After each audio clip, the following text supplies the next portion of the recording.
O Nadal é un momento para facer balance, para reencontrarse coas familias, cos amigos, e polo tanto eu quero aproveitar tamén esta ocasión para, desde aquí, agradecer toda a colaboración que tuvemos en todo este ano 2013 e sobre todo tamén para trasladar o agradecemento sincero e profundo ás familias, ás empresas que a pesar dos difíciles momentos foron capaces de sacar adiante pois todo o que nos tocou vivir en este ano 2013. Pero tamén creo que é necesario pedir neste remate deste ano e nestas fechas tan entrañables pois que o ano próximo, o ano 2014, chegue cheo de oportunidades para todos, especialmente no ámbito laboral, que é onde ahora mismo se están detectando as maiores dificultades.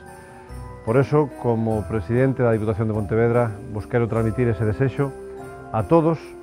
felices festas de Nadal e venturoso e moi próspero ano 2014.